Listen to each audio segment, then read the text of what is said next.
Welcome. I invite you to subscribe, like, and share this story. We really appreciate your support. Enjoy the journey. I urge you to write your comment about my story. I will be interested in what people would do in my place. Throughout my existence, I have taken monogamy with the utmost seriousness, perhaps even to an excessive degree. I've never left my wife's side because I've never seen anyone else in my life but her. There was neither the desire nor the need to do this, although I must admit that many women have made attempts. In the early 1990s, fate brought me face to face with my future wife at a friend's wedding, and I instantly fell in love with her. We spent 6 months together before we decided to tie the knot. Our wedding was modest, but there was no limit to our happiness. It was her second marriage, as she divorced her ex-husband a year before we met. The details of their failed relationship didn't bother me, because I thought there was no need to stir up painful memories. She talked very little about her past. My wife has beauty, intelligence, and exceptional housekeeping skills. I consider myself extremely lucky. When we got married, our country was in chaos. There were no stable employment opportunities. She worked as a medical officer in a military unit while I combined several jobs in addition to my main occupation. I wanted our family to have no shortage of anything. From the moment we met, I treated my wife with tenderness, deeply loved and cherished her as the most important person in my life. 2 years after our marriage, conceiving a child was not so easy. This deeply saddened her, and she was afraid that I would leave her because of her infertility. The diagnosis showed that her fallopian tubes were blocked, which was a crushing blow. However, I refused to give up hope.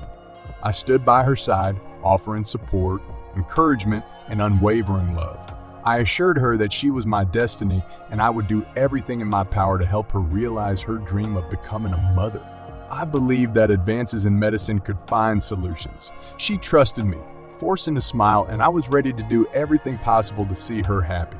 During this time, I worked tirelessly, driven by a certain goal, constantly needing funds for various medical examinations, consultations, and medications.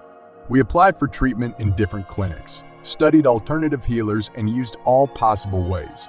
Each time I clung to the belief that success was within reach and that my wife would finally get pregnant. However, despite our tireless efforts, nothing seemed to work out. Almost 5 years have passed and my wife has lost all hope, resigned to her fate, and yet I remained an eternal optimist, refusing to give up. My unshakable faith in miracles gave her strength. She has always assured me that it is easier to live next to me, and together we will be able to confidently meet everything that awaits us ahead. I believed her because I considered her the person I was destined to be with, the source of my strength and unwavering support.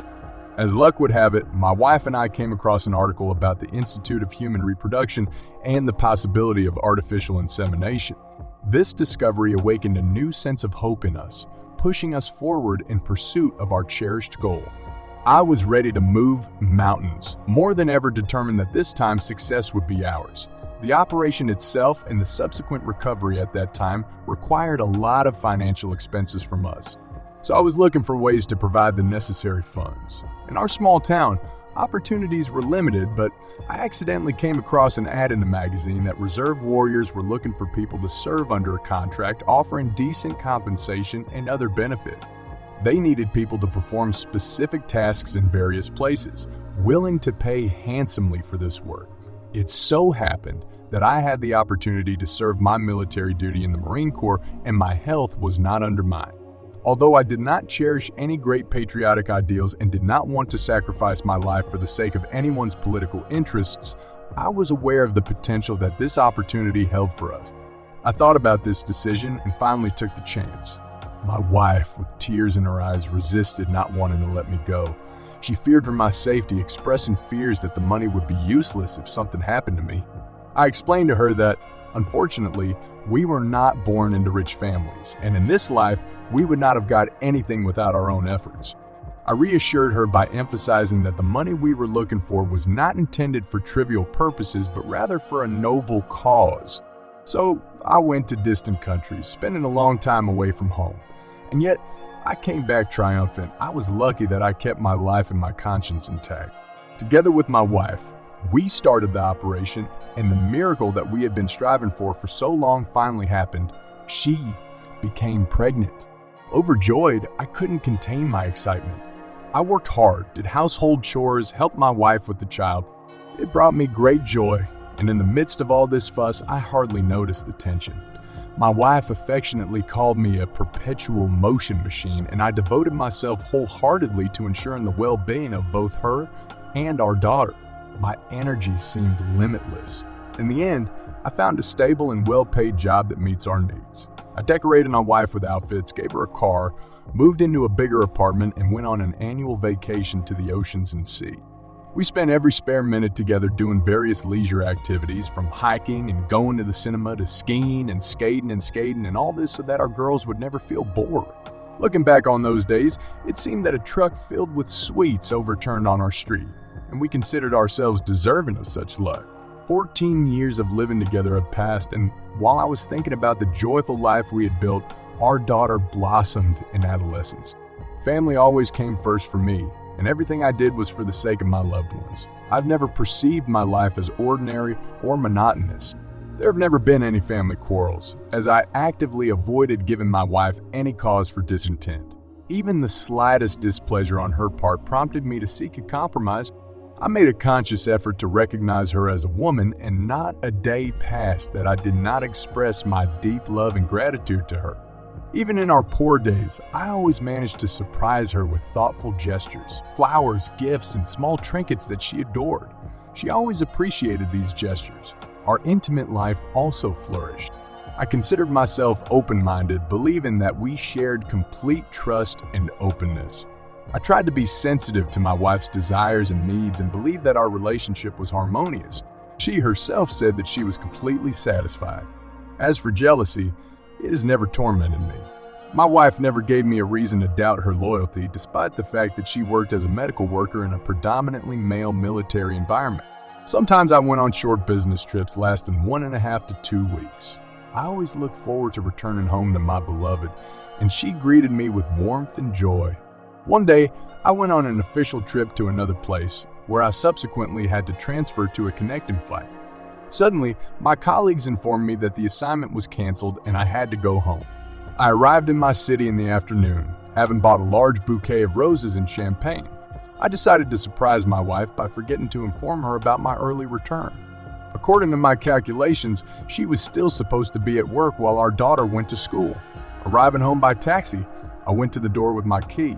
However, to my surprise, it was locked from the inside. Disappointed by the failed surprise, I rang the doorbell. My emotions were neutral. I knocked and called, becoming more and more worried that I could not get an answer. I even thought about going to the authorities.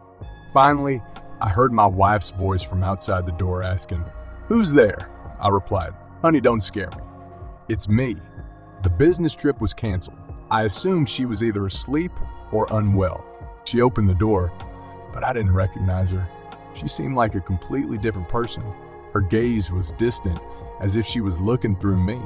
Entering the hallway and glancing at the living room through the open door, I noticed a military officer sitting in an armchair. That's when I understood everything. In a calm tone, my wife said, "You're bleeding." I looked at my tightly clenched bouquet of roses crushed by my fingers. For the first time in my life, my legs trembled uncontrollably, and I found myself sitting on the floor by the door. Words cannot adequately describe the emotions that overwhelmed me at that moment. The air seemed to disappear, suffocating me, while a whirlwind of thoughts engulfed my mind. It was like a dream, like it couldn't be happening to me. My wife was not capable of such betrayal. She calmly invited us to talk, hoping that I would not make a scene, assuring me that the other man was not to blame for anything. But at that moment, I was struggling to regain my composure, unable to even stand. I am grateful that I did not succumb to anger, because if I had acted recklessly, irreparable damage could have been done. I didn't witness his disappearance from the apartment. My wife and I stayed there, and she knelt down in front of me saying, "This happens in life," before bursting into tears. I remember snatches of what she said to me. "I can't live like this anymore. I'm confused. I want to confess to you. You're good. I'm bad. I'm not worthy of you." She went on to tell me how many times she cheated on me throughout our relationship. It flashed through my mind that she wanted to destroy me, and she continued talking about the very first time with her ex-husband in the early stages of our relationship. She explained that she had deliberately met him to prove what kind of woman he had lost. Then, she confessed that she cheated on me with a military medic during a refresher course in another city. She slept with him out of pity because he was a romantic and was going through a difficult divorce. Subsequently, there were meetings with other military doctors, both in our city and in other places, until she started her most recent affair, which I found out about when I found them together in our house. She admitted that their relationship lasted almost a month, and although she wanted to end it, she did not have the opportunity. She admitted that they always met at work and expressed disgust at herself for desecrating our house and so on. Listening to her, I asked, "Why is this happening to me?" She sobbed, almost screamed, and admitted that she could not explain the reasons for her action. She described it as an inexplicable passion without any excuses, leaving the decision in my hands. No matter what, she swore that if I found the strength to forgive her, she would remain faithful to me to the end. I couldn't sleep or eat for the first few days. I moved through life like a robot, went to work, and then lay in bed staring at the ceiling. I woke up in a cold sweat, drank water, and smoked continuously. I avoided drinking alcohol. My colleagues noticed the change and asked what had happened, noticing that I had turned pale. Watching my suffering, my wife was constantly crying and begging for forgiveness. I didn't know what to say, so I didn't say anything. I didn't know where to go or what to do. My mind was paralyzed and I couldn't find the right words. I constantly had a lump in my throat, which made it impossible to speak or swallow. So 6 months passed, during which I reflected on our life, digging into myself in search of answers. During this time, I have emotionally and physically distanced myself from my wife. Thoughts of intimacy no longer arose, and I even became afraid to engage in sexual relations, fearing my inability to satisfy her. We talked about everyday matters, and I took care of my daughter without prejudice, making sure that she remained unaware of the circumstances. I wanted to protect her when she entered adolescence and protect her from pain. Over time, the intensity of emotions subsided, and the pain in my soul decreased. One day, I plucked up the courage to talk to my wife and assured her that I didn't hold a grudge against her. I loved her just as deeply, ready to go through fire and water for her. I recognized that something had changed inside me because of what had happened, but I could not determine the exact nature of this change. Perhaps time will clarify. I asked my wife to promise me that if she ever feels unhappy in our life together, she will immediately inform me and I will not hold her back. There was no point in wasting time since life is precious, and with someone else it could have turned out differently. Gradually we got closer again, although it was not the same as before. I tried to be the way I was, but there were problems with my potency in bed, which further increased my self-condemnation. 6 more years passed and family remained a priority for me. I stopped doubting whether she was cheating on me or not. She remained beautiful, intelligent, an excellent housewife, and a devoted mother. Yes, I forgave her, but something shattered inside me. Everything burned out in my soul, leaving a void. The poison penetrated into my very essence, and my once impregnable fortress crumbled like a house of cards. Strangely, there was no sense of novelty. Over time, I turned into a different person. The true meaning of betrayal was that everything had changed, including myself. I recalled with a smile those days when I went to distant countries, working hard to ensure the birth of our daughter. There was a phrase written on my backpack: "What doesn't kill us makes us stronger." Eventually, the inner burden that had weighed on me for so long dissipated. It was all rather strange, difficult to explain.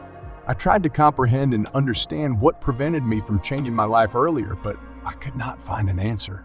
I've always been an optimist, believed in the best, and hoped that everything would work out and be fine. And indeed, the pain subsided. However, something significant has gone out of my soul. The very thing that gave meaning to our marriage and encouraged me to move forward. One morning, I looked at my sleeping wife and realized that I no longer knew this woman. That day, I left the house in the morning, turning off my phone. I drove through the city, stood on the side of the road, and ventured deeper into the forest. It was hard to explain, but there was a feeling of lightness, as if I was a bird released from a cage. I felt like I had paid the price for all my mistakes.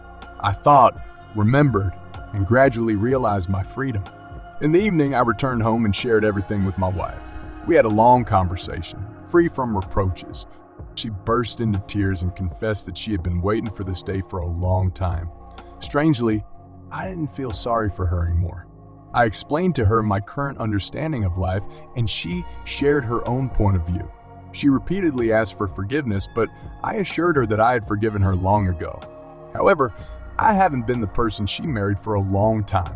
We lived together for almost 23 years, and the first 15 years revolved exclusively around her and our daughter. The next 8 years remained in my memory as in a fog. During all this time, I have never reproached her for anything. I carried the weight of it all inside me. But a lot has changed during this period, especially my understanding and attitude to everything. I came to realize that continuing the marriage was a waste of time. Our daughter grew up and was on the verge of leaving her home nest. My wife accepted the situation, admitting that our paths had long parted and we walked side by side only out of habit. To be honest, there were some good moments in our life. However, in my darkest times, nothing existed for me, and yet I found happiness inside. We got divorced, and I explained everything to our daughter, who was old enough to understand. We continue to see her even more often than I see my ex-wife. Life goes on, and the emptiness that once echoed in my soul is no longer felt. I am no longer looking for a permanent partner and do not want to have one. Now I know for sure that what doesn't kill us can make us disabled. The end. Thank you for joining me on this exciting journey of love, betrayal, and redemption. I appreciate your support and encourage you to subscribe, like, and share this story. Your participation and feedback are invaluable for shaping our content and promoting mutual understanding and community growth. Until we meet again.